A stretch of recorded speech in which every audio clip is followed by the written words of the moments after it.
자, 마지막으로 우리가 어느 정도 감은 오지만요. 우리가 세 가지의 힌트를 여쭤봐야 되니까 마지막 힌트는 뭘까요? 마지막 네. 힌트는 지금보다는 좀 더 이따가 드리는 게 좀 낫지 않을까. 아. 지금 노란통 메신저에 엄청나게 많은 분들이 들어오셔서 네. 지금 서로 본인들이 맞다고 지금 계속 올리고 계신 어. 분들이 있어요. 지금 슬쩍 확인해 이게 보니까 가장 중요한데. 정답을 네. 맞히신 분들도 있으시더라고요. 그래서 그 부분은 아직까지는 제가 힌트가 더 남았기 때문에 어떤 거라고 말씀은 안 드릴게요. 하지만 노란통 메신저에 들어오셔서 어떤 종목인지 한번 이런 퀴즈 같은 퀴즈에 한번 참여해 보시고 재미도 한번 느끼셨으면 좋겠습니다. 네. 절대 아직 안 알려주시네요. 알겠습니다. 자, 일단 우리가 그러면 오늘 좀 돌아갔던 우리가 섹터로 좀 다시 좀 돌아가서 얘기를 네. 좀 해볼까요? 오늘 상당히 핫했던 게 딱 두 가지 뽑을 수 있습니다. 네. 애플에 관련해서 우리가 애플빨 8천만 대 우리가 이제 시작을 한다라는 것 때문에 LG 이노텍이 오늘 네. 외국인 순매수가 1위를 했습니다. 네. 이어서 네이버와 카카오가 저희가 그 흐름을 이어가고 있는데 특히나 오늘 정말 5G 관련주의 대장주 KMW를 비롯해서 계속적으로 오늘 이 테마에서도 상당히 핫하고 있어요. 네. 5G에 관련해서 좀 어떻게 보세요? 예, 제가 아까 전에도 좀 말씀을 드렸지만 아무래도 5G 관련주는 중장기적인 관점에서도 충분히 재료와 모멘텀이 살아있다라고 예, 저도 되게 긍정적으로 보고 있는 상황이고요. 오히려 지금 8월 달 들어서 네. 아무래도 코로나 신규 확진자가 대거 늘어나면서 우리나라 시장은 전반적으로 조정을 보였습니다. 약세를 보였죠. 그래서 그동안에 잘 나갔던 2차 전지, 5G 모두 차익 매물이 쏟아지면서 좀 조정을 보이는 그러한 시기였는데요. 그러다 보니까 코로나 관련주 이외의 모든 섹터는 전반적으로 하향세를 보였지만 지금처럼 2.5단계로 좀 격상하고 나서는 사회적 거리두기 2.5단계 격상하고 나서는 오히려 코로나 확진자 수가 점점 줄어들고 안정화되는 아직까지는 200명 이상이긴 하지만 그래도 200명대에 머물면서 300명이 넘어가지 않는 이렇게 조금 진정되는 모습을 보이면서 지금 다시금 전반적인 섹터로 수급이 다시 유입되고 있는 이런 상황이다라고 보여지고 있고요. 아무래도 통신사 가입자가 오늘 5G 이용자가 1,000만 명이 넘었다는 소식에 함께 5G 전반적으로 강세를 보였어요. 그리고 또 애플도 마찬가지로 신제품 출시에 대한 기대감과 요거에 발맞춰서 삼성 갤럭시 폴더 Z인가? 그것도 마찬가지로 지금 출시로 인해서 굉장히 지금 또 5G 이용자들이 더 커질 수 있다라는 기대감으로 지금 5G 섹터 지금 들어왔었고요. 아무래도 그만큼 점점 상용화가 되면서 아무래도 단기적으로도 봤을 때 가장 유망한 섹터군 중에 하나다라고 투자자들이 지금 바라보고 있습니다. 그러면서 강하게 수급이 들어오면서 오늘 반등 시장에서 5G 섹터가 전반적으로 주도하는 모습도 보였고요. 시장도 약간 이끌어가는 모습도 보였다라고 볼 수 있어서 제가 봤을 때는 코로나 확진자가 다시 300명, 400명 이렇게 증가하지 않는 이상은 시장은 다시 회복될 것이다.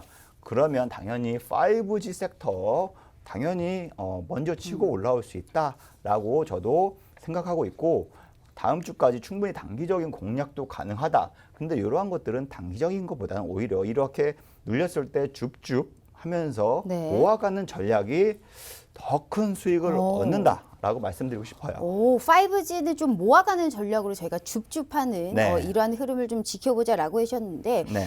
일단 우리가 5G도 받고 우리가 제일 잘 나가는 게 사실상 네이버와 카카오입니다. 네이버와 카카오가 우리가 이제 언택트 관련해서의 대장주로 볼 수가 있는데 이 두 종목이 조금 쉬어가는 듯 하더니 그래도 계속 올라가고 있습니다. 그런데 제가 생각했던 것은 미국 시장이 사실 코로나19 환자가 가장 많은 이러한 이 나라잖아요. 네. 그런데도 불구하고 아이러니하게도 최고가를 계속적으로 경신을 하고 있습니다. 한마디로 유동성의 힘이 펀더멘털을 무시하고 계속적으로 최고가를 가고 있고 미국 시장에 관련해서 우리가 봤을 때 네이버와 카카오가 그렇게 비싼 편은 아닙니다. 지금이라도 들어가도 될까요? 네이버, 네. 카카오 지금 자리에서는 진입하는 구간보다는 보유자의 영역이다라고 보고 있어요. 저도 아직은 네. 이미 불타고 있고 이미 많이 오른 상태입니다. 그래서 지금 아무래도 일부 약간 횡보를 보였긴 하지만 그래도 지금은 진입할 시기보다는 보유자의 영역이다라고 볼 수 있어요. 저는. 그러면 네이버 카카오는 우리가 지금 손댈 이러한 예, 지금 선을 넘었다. 지금 네. 진입하시려면 단기적으로 좀 전략을 구사하셔서 들어가시면 모를까. 이걸 중장기적으로 투자하시는데 예, 지금 자리에서 진입한다라고 하면 다소 리스크가 있지 않을까 좀 생각하고 있습니다. 알겠습니다. 자, 이렇게 우리가 여기까지 우리가 언택트 5G 흐름에 맞춰서 우리가 시대에 맞춰서 계속적으로 돌아가는 이 섹터에 관련해서의 전략을 제시해 주시고 계시는데 오늘 가장 중요한 저희가 마지막 공략주의 힌트 세 번째 이제 좀 들을만 하죠. 저희 이제 방송 8분 남았거든요. 우리가 이제 여기서 딱 확고하게 얘기를 짓죠. 어떤 게 답인지 지금 자꾸 헷갈려 하시니까 나파모스타트 관련주의 멀미약 회사 거기에 플러스 딱 한 가지 더 정해 주시죠. 네, 아까 멀미약 힌트를 들으니까 네. 많은 분들이 거의 귀추가 모아지는 듯한 네네. 예, 이러한 지금 노란톡 메신저 네. 깨깨오톡에서 지금 많은 분들이 그렇게 대답을 해주시고 계세요. 조금 더 힌트를 드리자면 좀 더 힌트를 드리는 순간 확 이렇게 종목이 확정되지 않을까라고 생각이 듭니다. 네, 코로나 바이러스가 아무래도 창궐을 하면서 유럽 쪽에서 미국과 같이 굉장히 또 이렇게 어린이 괴질이 한창 또 핫해졌습니다. 네. 그래서 어린이 괴질이 전 세계적으로 발병률이 좀 높아지면서 이게 코로나 바이러스 감염증하고 연관된 것이 아니냐 이렇게 추정이 나오고 있는 상황이거든요. 그러면서 어린이 괴질, 괴질 관련주들이 또 굉장히 5월 달에 핫한 흐름을 보였습니다. 그래서 국내에서도 지난 5월 달에 첫 의심 사례가 나왔었습니다. 그래서 어린이 괴질 관련주가 많이 올랐었거든요. 그래서 네. 동사 역시 마찬가지로 어린이 괴질과 관련해서 괴질 치료 의약품을 만들고 있습니다. 그렇기 때문에 어린이 괴질 관련주로 주가가 무려 2주일 만에 2배 넘게 상승했던 이러한 아주 강력한 주가의 움직임을 보였던 종목 중에 하나고요. 이것뿐만이 아니라 7월 달에는 또 뭐 인천, 서울을 비롯해서 전국적으로 수돗물의 유충이 나왔지 않습니까? 네. 그 수돗물 유충으로 인해서 벌레 발견 소식 등이 여러 번 나왔습니다. 그러면서 구충제 관련주들이 또 7월 달 시장에서 굉장히 핫하게 움직였던 기억이 있는데요. 이 회사도 마찬가지로 구충제를 좀 생산을 하고 있습니다. 와, 힌트가 진짜 다 나왔네요. 아무래도 다 구충제 나왔습니다. 관련해서 네. 시장에서 부각이 되면서 그때도 50% 넘게 상승했었거든요. 단기간에. 그러다 보니까 지금 다 나왔습니다. 요약해서 말씀드리자면 세 가지 테마가 있다. 이 세 가지 테마를 모두 지금 동사는 속해 있다라고 볼 수 있고요. 코로나 치료제인 나파모스타트 관련주다. 그리고 어린이 괴질 관련주다. 그리고 수돗물 유충, 구충제 관련주다. 라고 요 세 가지 이렇게 이슈가 있을 때마다 이게 주가에 강한 상승세를 나왔다라고 보이고 있고요. 당연히 지금 시점에서 나파모스타트 관련주로서도 충분히 아주 강력한 상승 여력이 있다라고 말씀을 드리고 싶습니다. 네, 그리고 마지막으로 이게 화이자 알죠? 글로벌 제약회사 화이자. 이게 지금 화이자에서 글로벌 백신, 코로나 치료제 백신 임상 3상을 들어가면서 화이자에 또 수혜가 되지 않냐라고 하면서 한번 또 급등한 적이 있었거든요. 하지만 이 회사에서는 언론에서는 아니다, 우리 관련이 없다 하면서 다시 차익 매물이 나오면서 조정을 보였었습니다. 예, 그러면서 단기적으로 매매하시기에는 공략하기에는 좋은 자리다라고 말씀을 드리고 싶어요. 여기까지 나왔으면 진짜 네네. 모르면 역시 우리 정신 전문가님께서 나파모스타트 관련주, 어린이 괴질, 구충제 관련주 3세트에 역시 어쩐지 지금 명문 대학원 다니시죠. 그렇기 때문에 확실한 우리 이러한 기업을 알려주신 것 같습니다.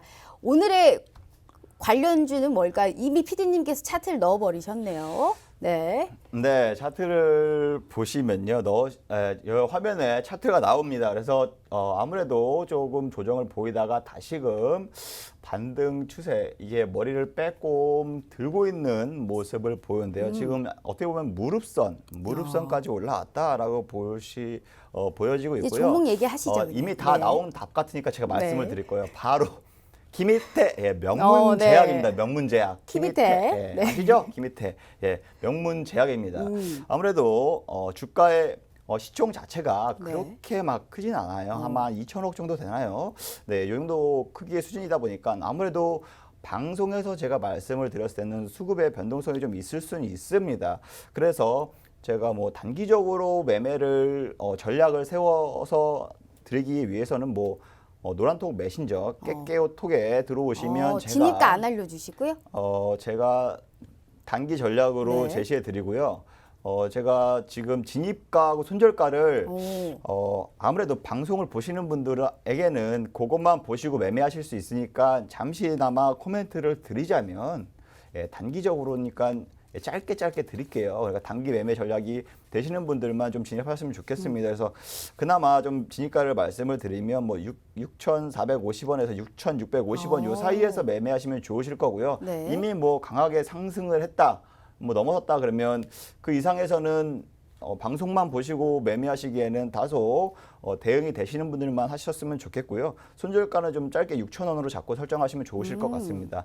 그 이외에 조금이라도 내가 단기 대응이 좀 부족하다, 어렵다 하시는 분들은 깨깨 오톡에 들어오셔서 노란톡 메신저에 들어오셔서 제가 시장 상황을 보면서 오전, 오후 상황 지켜보고 수급 지켜보고 시장 상황에 맞춰서 제가 단기 전략을 매매를 제시해 드리도록 하겠습니다. 네, 역시 우리 전문가님께서 알차게 우리가 쪽집게 관련해서 우리가 강의 들은 것 같습니다. 나파모스타트 관련해서 명문제약에 관련해서 손절가와 우리가 단기적으로 매매를 할 수 있게 진입가까지 말씀해 주셨습니다. 목표가는 우리가 어디로까지를 봐야 되는지는요. 더욱더 자세한 전략, 실시간으로 저희가 대응을 해야 되기 때문에 노란톡방 들어오시면요. 계속적으로 장중에 무료적으로 리딩도 해드리고요. 매수와 매도 어떻게 해야 되는지 전략 세워드리고 있습니다. 시황 전략 세우는 방법 꼭 지금 다소 50분이라는 짧은 시간이기 때문에 이 이외에도 계속적으로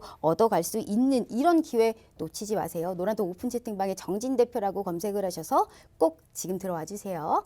자, 본 방송은 투자 판단에 대한 조언일 뿐 해당 주식의 가치와 수익률을 보장하지 않는다는 점 말씀드리겠습니다. 편안한 밤 보내시고요. 저희는 내일 저녁 8시 다시 찾아올게요. 시청해 주신 여러분 고맙습니다.